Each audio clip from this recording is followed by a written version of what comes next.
That's emotional resistance, cultural resistance, spiritual resistance, all these resistance that comes up in the middle of the project you're going to have to deal with. It could be space, it could be money, it could be people, it could be emotional, your ups and your downs, all of that you got to be prepared for.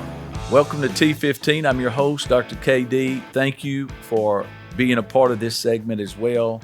We've gone through part 1, we've gone through part 2, and these are many things that you've already know, you've learned. I'm just coming as a reminder to you. Today we're going to go with part 3, and we've talked about the 4 rams of leadership, and now what we're going to talk about is one of the biggest things, and that is leaders finish what they start.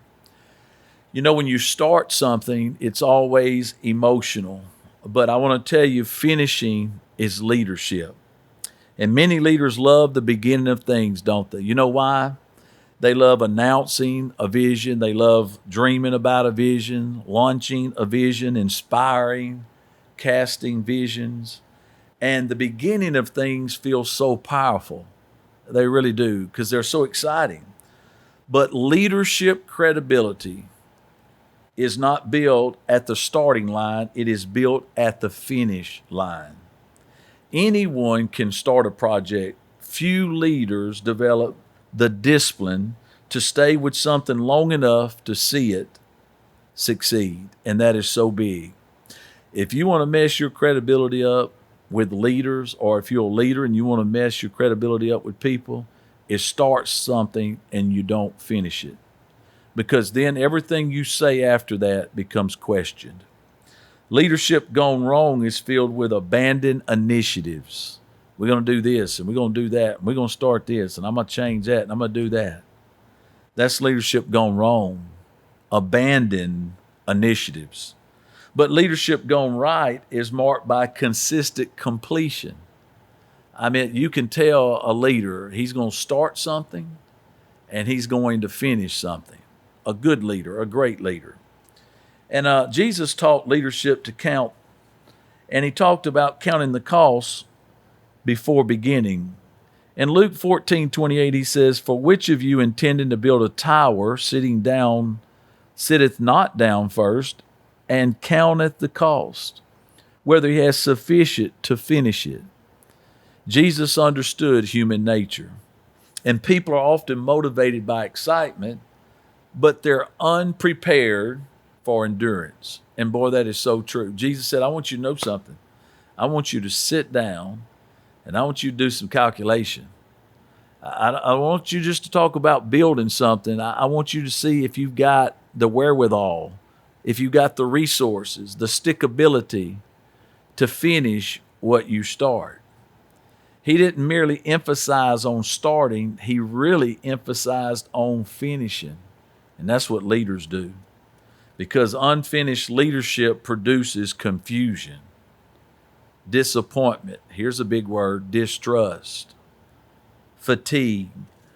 When leaders repetitively launch things and they never reach maturity, people eventually stop investing in that person, in that organization, and they stop investing emotionally, is what happens. That's what they do. Now, the follow-through cycle that I want to give you today in this lesson is going to be pretty cool. In this podcast, you ready? Vision. Okay, we got that. We've talked about that. Okay, now I'm casting it. Now it's initiated. That's wonderful. But here's where we miss it, resistance. You know, when I was young, I thought that everybody loved things to grow, and they wanted the church to grow, and they wanted the school to grow, and organizations, whatever we started, to grow. But you know what I found out? Is that not all are excited about the vision that you have as they are. In other words, they weren't half as excited about the vision as I was. And you always have questions, and you always have resistance. And so casting the vision and showing that initiative is wonderful, but you've got to be prepared for resistance if you're going to follow through. And after resistance comes your persistence. You got to say, listen, everybody may not understand, but as a leader, I'm responsible for taking the ball on the 50-yard line and not getting it to the 10-yard line, but to punch the ball in the end zone. It's my responsibility to get us where we need to be as a leader. And then once that completion is there, people go, well, now we can trust this individual because they didn't just talk about it. Listen, they didn't just start it, but when they encountered resistance, they just kept going. And eventually they completed. They did what they said they were going to do. They completed it. And we can trust that person for the next time he or she says something. I can follow that leader. I can follow that example. And I want to ask you something. I want you to think about where you are in your job. Can your leader depend on you? Can you depend on you? That's big. People are watching, and they watch what the leader does more than what he says. So most leaders live comfortably in the vision and the initiation. But here it comes. Great leaders grow strong in persistence and completion. Trust is not built by inspiring speeches. Trust is built by sustained execution. Now, here's why leaders struggle with follow through. Number one, they fall in love with new ideas. I mean, they'll get started on something, then they're going to start on something else, then start on something else, then start on something else, and they never complete. New ideas, you know what they do? They energize you. Man, it's exciting, as I've already spoke about. And old projects, what they do is they feel demanding and they feel slow. And so I like to be energized. I like to be excited. But you see, it's that daily discipline that punches the ball in the end zone. Leadership maturity means learning to stay committed even when the excitement fades. And so are you one that starts a lot of initiatives but don't complete? If so, work on that. You're better than that. Number two, another struggle why people don't follow through is they underestimate what I've already spoke about, and that is resistance. Every meaningful initiative faces logistical resistance. You might have to change offices. You might have been going this way. Well, resources ran out and you're going to have to go this way. Maybe you thought you had enough of money, enough of manpower. That's emotional resistance, cultural resistance, spiritual resistance, all these resistance that comes up in the middle of the project you're going to have to deal with.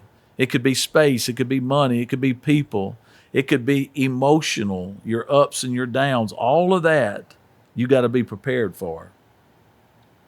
Leaders who are surprised by resistance often retreat prematurely. They quit. They go, well, I didn't know it was going to be all this. I wasn't prepared for all this. So I just thought I could say it and do it, and it was going to be wonderful, and everybody was going to love it. Everybody was going to move and adjust. Well, that's not the case, and I'm sure you found that out. Why leaders struggle with follow through. Number three, they lack systems for tracking process and progress. Follow through is not a personality trait. It's not. It is a leadership system with timelines. Now here it comes. When you have a project or you give a project to someone, always give them a timeline. So let's say that we are going to develop this team and we're going to practice. Now, what time is practice? And what are you asking these players to do? And we want to get this done, this particular workout or this particular batting practice or pitching practice, or we want this project as this to be done. Corporate wants it done. And so when can you get this completed? When you delegate this to someone, you need to make sure that when you delegate that you have a timeline attached with it. I want batting practice to be done by such and such day. I want this building to be done by such and such day. I want this completed by such and such time. And so accountability is important as well. These systems. You got to hold people accountable. You're going to have some tough conversations. You got to be able to sit down with them and say, now, we talked about it. You got excited, and that's wonderful. And I asked this to be done by Tuesday, and it's not done. Now, why isn't it done? And here's what I tell the people that I lead. Excuses and reasons are two different things. An excuse is something that was in your control that you didn't take care of. A reason is something out of your control that you didn't foresee happening. In other words, you were dependent upon something maybe being delivered, or these people completing their project, and they agreed to complete their project so you could piggyback off of that and complete your project. Well, because they didn't, you weren't able to complete what you needed to be done. That's a reason. That was out of your control. You can't make people come to work. Okay? So understand the difference when we talk about excuses and reasonings. You got to have accountability, and you got to be able to review. And, if not, strong leaders, what happens is, or weak leaders, they begin to drift. When you don't have timelines and accountabilities and reviews, people start drifting and leaders start drifting. Now, there was a guy by the name of Nehemiah in the Bible who wanted to build a wall for God. And he organized labor, he assigned families, he mentioned, he monitored the threats, he adjusted the strategy, he maintained urgency, and he built the wall in 52 days. If you read the first chapters of Nehemiah, the first 8 chapters, you'll find out that man got accused of everything. He was lied on, he was slandered, he was talked about.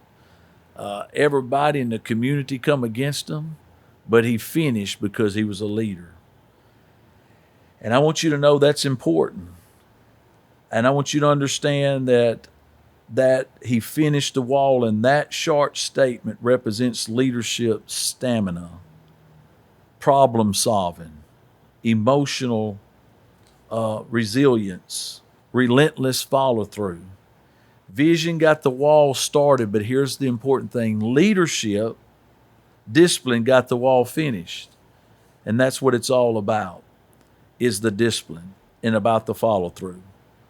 Now, when we initiate constant change without completion, people begin to emotionally, as I said before, disengage.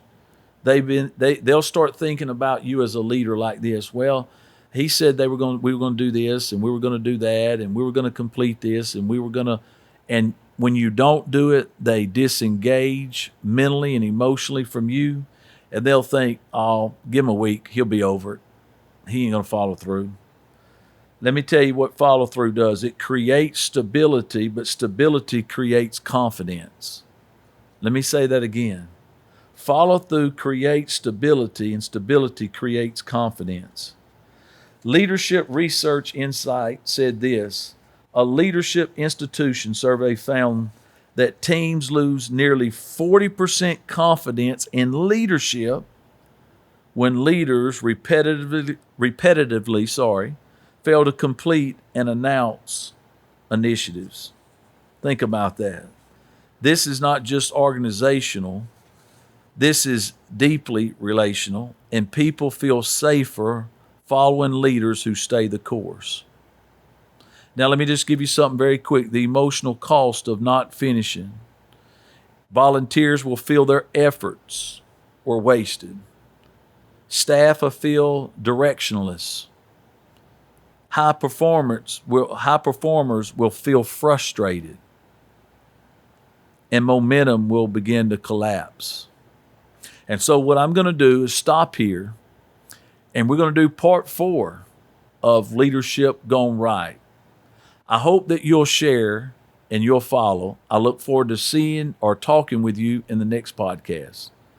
I'm your host, Dr. KD, and I look forward to growing with you.